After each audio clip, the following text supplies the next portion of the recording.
जय हिंद साथियों, नमस्कार। आज हमारे और आपके बीच की जो योजक कड़ी छोटे भाई हेमंत का जन्मदिन, तो मेरी ओर से भी जन्मदिन की हार्दिक शुभकामनाएं और जो आपने शुभकामनाएं दी उसके लिए तहे दिल से धन्यवाद। आज जिला दर्शन का जो अपना टॉपिक है उसमें अपने बात करेंगे डूंगरपुर जिले की। और डूंगरपुर जिला, जब बात आती है डूंगरपुर की तो हम इस किस उपनाम से जानते हैं? पहाड़ों की नगरी के रूप में किस जिले को जाना जाता है? डूंगरपुर को। तो पहला प्रश्न आप लोगों से, डूंगरपुर में एक स्थान है मांडो की पाल। मांडो की पाल क्यों प्रसिद्ध है? मांडो की पाल क्यों प्रसिद्ध है? तो पहला प्रश्न तो यही आपकी स्क्रीन पर है, सभी साथियों को शेयर कर दीजिए। यानी किस खनिज के लिए मांडो की पाल प्रसिद्ध है, फर्स्ट क्वेश्चन हमारा। और फिर क्या है, डूंगरपुर जिले का संस्थापक पूछ सकते हैं। तो डूंगरपुर जिले का संस्थापक कौन है? धन्यवाद भाई जो हैप्पी बर्थडे बोल रहे हैं। डूंगरपुर जिले का संस्थापक कौन है? यानी डूंगरपुर जिले का संस्थापक किसे माना जाता है? हमने पढ़ा है प्रत्येक जिले का कोई ना कोई संस्थापक रहा है। जैसे डूंगरपुर की बात करते हैं तो यहाँ के जो शासक थे उन्हें कहा जाता था महारावल। डूंगरपुर को क्या कहते हैं? पहाड़ों की नगरी के रूप में विख्यात। तो झीलों की नगरी के रूप में विख्यात क्या है? उदयपुर जिला है। तो यहाँ के शासकों को महारावल कहते थे। क्या कहते थे? रावल। ठीक है। जैसे अगर अपने बात करें रावल की, तो रावल जब नाम आता है तो सिसोदिया वंश में रावल रतन सिंह था ना, उसी प्रकार यहाँ के शासकों को महारावल कहा जाता था। और महारावल उदय सिंह ने अपने दोनों पुत्रों को अलग अलग रियासत दे दी, एक को डूंगरपुर और एक को बांसवाड़ा। तो बांसवाड़ा का संस्थापक जो है वो भी उदय सिंह के ही पुत्र है। तीसरा प्रश्न आप लोगों की स्क्रीन पर कि डूंगरपुर जिले का शुभंकर क्या है? क्योंकि प्रत्येक जिले का शुभंकर आपको याद होना चाहिए। डूंगरपुर जिले का शुभंकर क्या है? शुभंकर क्या है ये आपको मुख्य रूप से याद होना चाहिए। ठीक है, यहां से प्रश्न पूछा जाएगा। चौथा प्रश्न आप लोगों से, मांडो की पाल क्यों प्रसिद्ध है? इसके बाद में प्रश्न आता है खांडलाई आश्रम की स्थापना। खांडलाई आश्रम की स्थापना किसने की? खांडलाई आश्रम की स्थापना किसने की? और इन प्रश्नों के जो सही उत्तर है वो आपको इसी वीडियो के नीचे आपको पिन किए हुए मिल जाएंगे। अगर फिर भी आपको जवाब नहीं मिलता है तो आप क्या है कि जो सूचना है वो अपना जो टेलीग्राम है आशु जी के ट्रिक, उस टेलीग्राम पर जिसमें 25,000 के लगभग सदस्य जुड़े हुए हैं, उसी टेलीग्राम को ज्वाइन कीजिए। ताकि क्या है कि कल क्विज के माध्यम से भी टेस्ट हुआ था, तो वैसे भी अपने टेस्ट कर सकते हैं। तो कुछ भी पता नहीं है, समय का अभाव रहता है, आपको भी पता है। तो खांडलाई आश्रम की स्थापना किसने की? तो नोट कर लिया होगा आप लोगों ने। अब अपने नेक्स्ट प्रश्न की बात करते हैं। जब डूंगरपुर जिले की बात आती है तो हमारे जहन में एक प्रश्न, सबसे ज्यादा पहला प्रश्न यही रहता है, सर जी वागड़ को गांधी कौन है?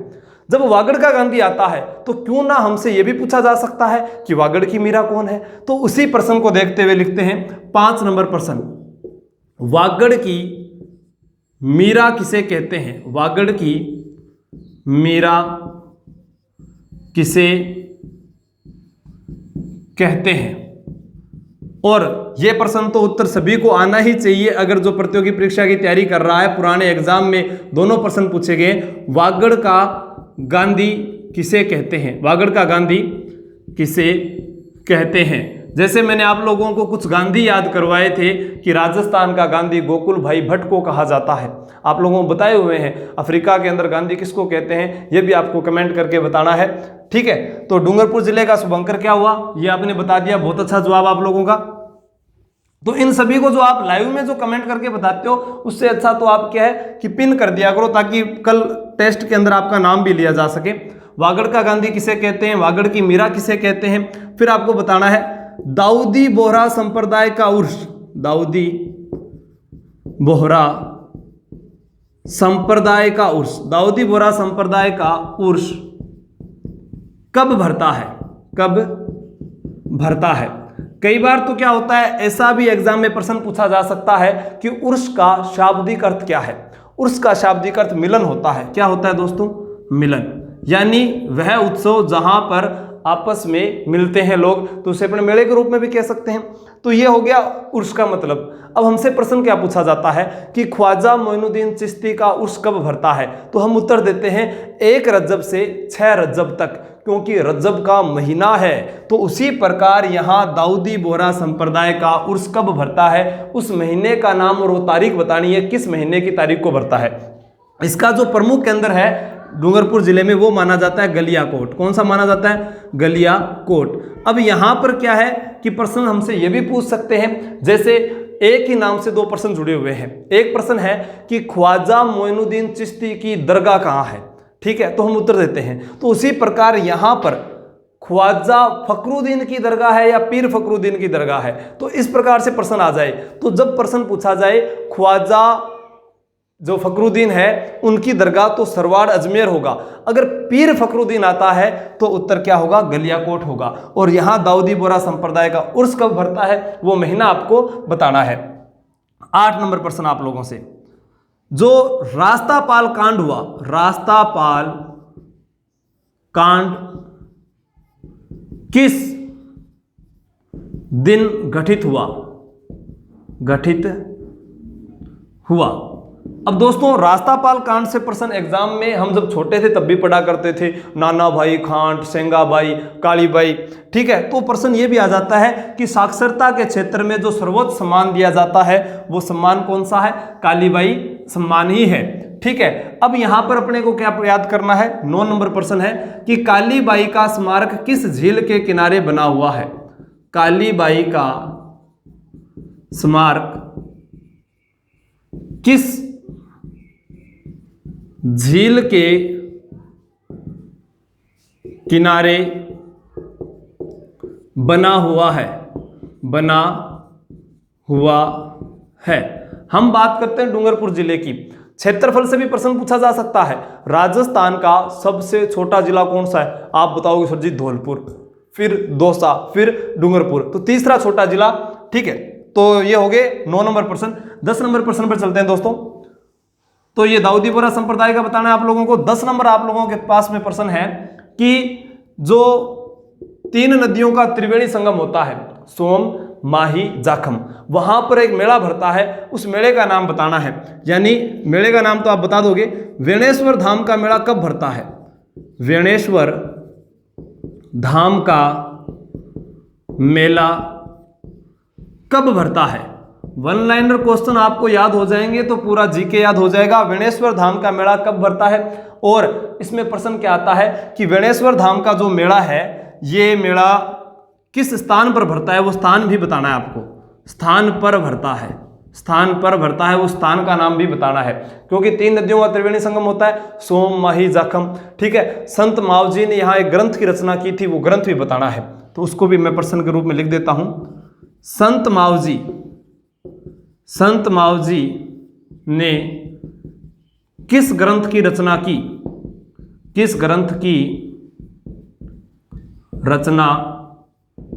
अब दोस्तों प्रश्न यहां पर क्या आ रहा है देखो, संत मावजी ने एक ग्रंथ लिखा था। इन्होंने एक आंदोलन भी चलाया था।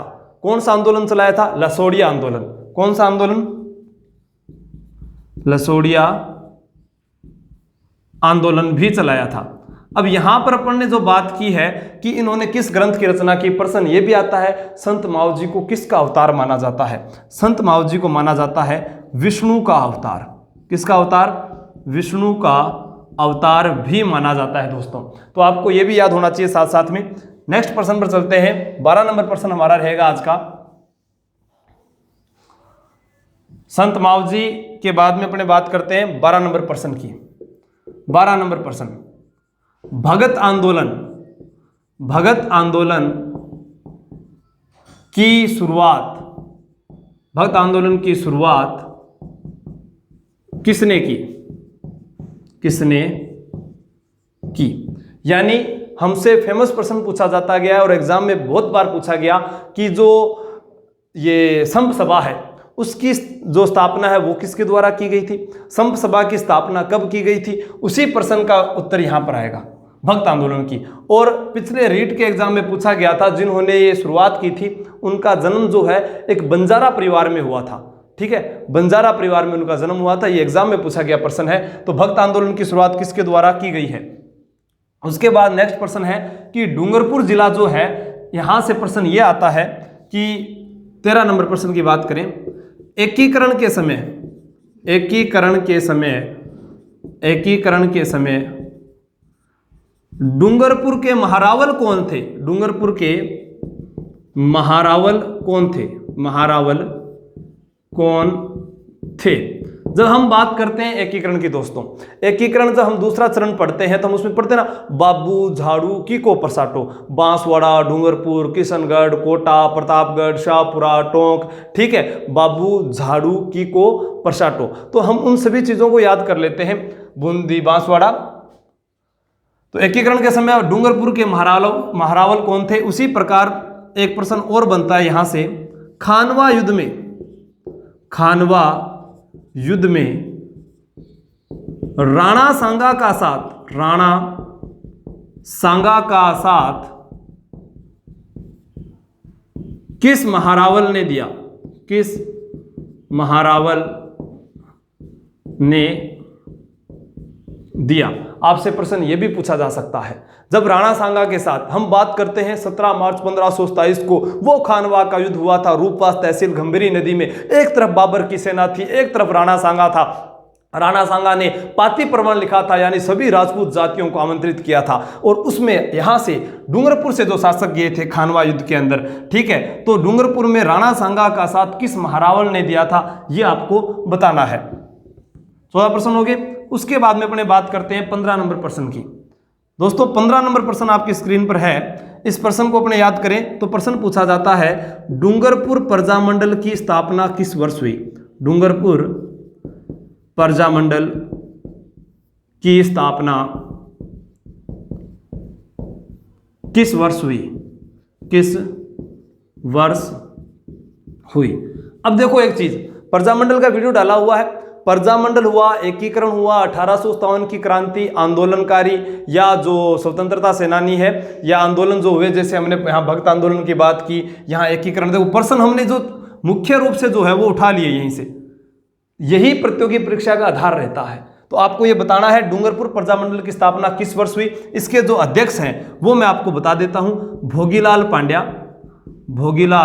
पांड्या, हार्दिक पांड्या काका को छोटो छोरो हैं, ये कौन बताना, ठीक है, भोगीलाल पांड्या। इन्हीं के साथ में थे हरिदेव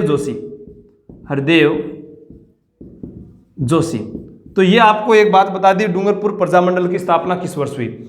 अब हमारा जो 16 नंबर प्रश्न है वो क्या प्रश्न है? हमने एक इतिहास में जैसे पढ़ा है रानी जी की बावड़ी, ठीक है, उसी प्रकार डूंगरपुर जिले में एक बावड़ी प्रसिद्ध है, उस बावड़ी का नाम है नौलखा बावड़ी। और प्रश्न बहुत बार पूछा गया है, नौलखा बावड़ी का निर्माण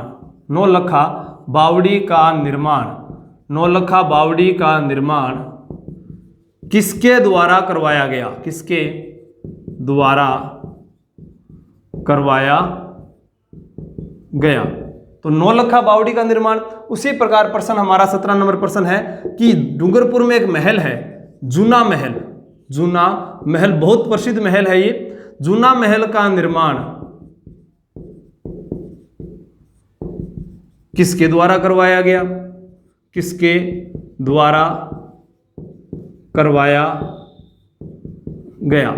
उसी प्रकार जैसे गलियाकोट के अंदर एक स्थान अपने बात करें कि डूंगरपुर में एक रमकड़ा उद्योग जिसे सोप स्टोन बोलते हैं, जैसे बांसवाड़ा के आम पापड़ प्रसिद्ध है, उसी प्रकार डूंगरपुर के अंदर जो है रमकड़ा उद्योग प्रसिद्ध है गलियाकोट का। तो प्रश्न है डूंगरपुर में 18 नंबर, टमाटर मार होली व गोबर के कंडों के लिए होली, गोबर के कंडों के लिए होली किस स्थान की प्रसिद्ध है? किस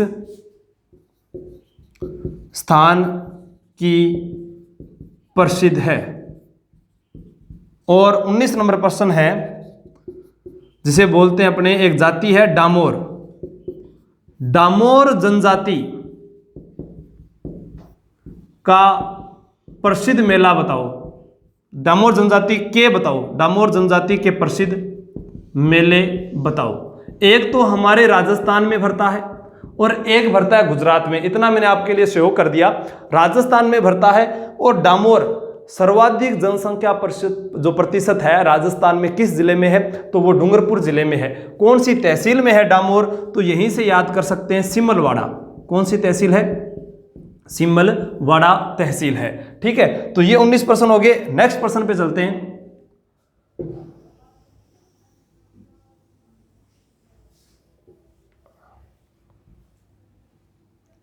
उन्नीस प्रश्न हो गए। 20 प्रश्न, 20 नंबर प्रश्न की बात है। पूनावाड़ा, पूनावाड़ा जैसे सिमलवाड़ा से याद आया, पूनावाड़ा हत्याकांड में किस शिक्षक पर लाठी चार्ज किया गया। तो ये आपके सामने 20 प्रश्न है और इनको आप नोट कीजिए। तो ये आपने नोट कर लिया। अब यहां पर अपने बात करते हैं, डूंगरपुर जिले में 20 ही प्रश्न है, आपको 20 ही प्रश्न करने। डूंगरपुर जिले के अंदर एक प्रश्न आता है जो सबसे ज्यादा प्रसिद्ध रहा है। जैसे प्रश्न का नाम आपको मैं बता देता हूं, आपने सुना होगा कि अंतर्राष्ट्रीय न्यायालय हेग के 2 बार न्यायाधीश रहे थे डॉक्टर नगेंद्र सिंह, उनका संबंध किस जिले से है, डूंगरपुर जिले से है। ठीक है, और उसके अलावा अपने बात करते हैं कि यहाँ टमाटर मार होली और गोबर के कंडों के लिए होली, ये आपको बताना है। एक सोम अंबा जो परियोजना है वो यहाँ पर है। देव सोमनाथ का मंदिर डूंगरपुर जिले में है। एक बाल मुकुंद जी का मंदिर बनाया गया था, शिव सिंह के द्वारा बनाया गया है, जो किसके लिए बनाया गया था, वागड़ की मीरा है उनके कारण वो मंदिर बनाया गया था, बाल मुकुंद जी का मंदिर बनाया गया। डूंगरपुर में ही बात करते हैं अपने, डूंगरपुर में नीला पानी का मेला भरता है, हड़मतिया हनुमान का मेला भरता है, और यहाँ पर अपने वेणेश्वर धाम की जो बात करके गए हैं, तो वो मेला कब भरता है, किस स्थान पर भरता है, वो आपको बताना है। उसी मेले को वागड़ का पुष्कर कहते हैं, मृत आत्माओं का निवास स्थल कहते हैं, मुक्ति जो स्थल कहते हैं, मृत आत्माओं का मुक्ति स्थल कहते हैं, और वागड़ का पुष्कर कहते हैं, उसी को भीलों का पुष्कर कहते हैं, आदिवासियों का पुष्कर कहते हैं। वेणेश्वर धाम प्रसिद्ध है, बहुत बार पूछा गया है डूंगरपुर के अंदर। तो वहाँ सोम, माही, जाखम 3 नदियों का त्रिवेणी संगम होता है। ठीक है, फिर अपने कर्क रेखा की बात करते हैं। तो कर्क रेखा है जो डूंगरपुर बांसवाड़ा के मध्य से गुजरती है, ये आप लोगों ने पढ़ा हुआ है। दोस्तों ये 20 प्रश्न है, सभी प्रश्नों का आपको कमेंट में जवाब देना है। धन्यवाद, जय हिंद, जय भारत। कल कौन से जिले का टेस्ट होगा वो लिख सकते हो आप। कल जिस जिले का टेस्ट होगा वो इसी के साथ वाला कर लेते हैं, बांसवाड़ा, ताकि दक्षिण राजस्थान के दोनों जिले हमारे कवर हो जाए। तो ये दोनों आपको याद करने हैं। जय हिंद, जय भारत।